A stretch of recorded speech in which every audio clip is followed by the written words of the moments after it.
السلام علیکم ورحمۃ اللہ وبرکاتہ۔ سوال یہ ہے کہ بچہ تراویح پڑھا سکتا ہے یا نہیں، کیونکہ اللہ رب العالمین نے قرآن کریم کو یہ اعجاز بخشا ہے کہ اس کو الحمدللہ 6 سال کا بچہ حفظ کر لیتا ہے، 7 سال کا بچہ حفظ کر لیتا ہے، 8 سال کا بچہ حفظ کر لیتا ہے۔ اب بچہ جب کیونکہ حافظ ہے تو اس کا ارادہ یہ ہوتا ہے، اس کی منشا، اس کی آرزو یہ ہوتی ہے کہ وہ تراویح میں قرآن کریم سنائے۔ تو سوال یہ ہے کہ کیا نابالغ لڑکا حافظ قرآن تراویح پڑھا سکتا ہے یا نہیں؟ بعض حضرات یہ کہتے ہیں کہ نابالغ امامت نہیں کروا سکتا، لہٰذا نابالغ حافظ قرآن بچہ تراویح بھی نہیں پڑھا سکتا، جبکہ صحیح بات یہ ہے کہ نابالغ لڑکا تراویح پڑھا سکتا ہے، امامت بھی کروا سکتا ہے۔ آئیے میرے سامنے یہ فتح الباری ہے، یعنی صحیح البخاری کی شرح فتح الباری، جو کہ حافظ ابن حجر رحمہ اللہ کی ہے۔ اس کی حدیث ہے بخاری شریف کی حدیث 4302۔ میں آپ کے سامنے ثبوت پیش کر رہا ہوں کہ اگر بچے کو قرآن زیادہ یاد ہے دوسرے لوگوں کی بنسبت تو یقیناً وہ امامت کرنے کا حقدار ہے۔ بخاری کی حدیث نمبر 4302، حضرت عمرو بن سلمہ فرماتے ہیں، یہ سلمہ ہے لام کے کسرہ کے ساتھ، اکثر لام پر فتح ہوتا ہے لیکن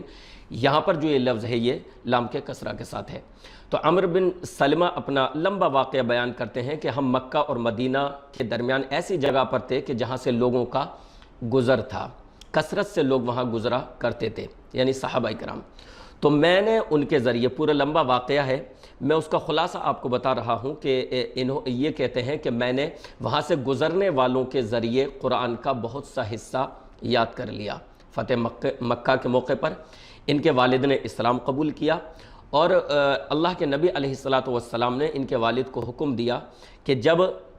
نماز کا وقت ہو تو تم میں سے کوئی ایک شخص اذان دے، اور تم میں سے جسے قرآن زیادہ یاد ہو وہ امامت کرے۔ اب یہ کہتے ہیں حضرت عمرو بن سلمہ رضی اللہ عنہ کہ میری قوم والوں نے دیکھا تو مجھ سے زیادہ قرآن کسی کو یاد نہیں تھا، انہوں نے کسی ایسے شخص کو نہیں پایا کہ جس کو مجھ سے زیادہ قرآن یاد ہو، لہٰذا انہوں نے مجھے امامت کے لیے آگے بڑھا دیا۔ اور کہتے ہیں وَأَنَا ابن 6 أو 7 سنین، کہ میں اس وقت محض 6 سال یا 7 سال کا تھا۔ کہتے ہیں مجھ کو آگے بڑھا دیا۔ میرے بھائیوں، یہ حدیث بخاری کی حدیث نمبر 4302 ایک دم صراحت کے ساتھ اس سے پتہ چلتا ہے، یہ واضح دلیل ہے کہ اگر بچے کو یا نابالغ لڑکے کو قرآن کا حصہ دوسروں کی بنسبت زیادہ یاد ہے تو وہ امامت کا حقدار ہے، وہ امامت کروا سکتا ہے۔ یہ جو حدیث تھی یہ فرض نماز کے تعلق سے تھی۔ جب فرض نماز میں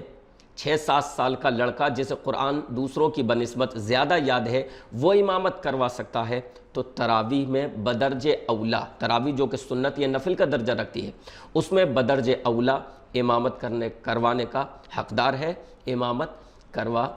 سکتا ہے۔ حافظ ابن حجر رحمہ اللہ اس حدیث کی تشریح میں فرماتے ہیں وَفِي الْحَدِيثِ حُجَّةٌ لِلشَّافِعِيَّةِ فِي إِمَامَةِ الصَّبِيِّ،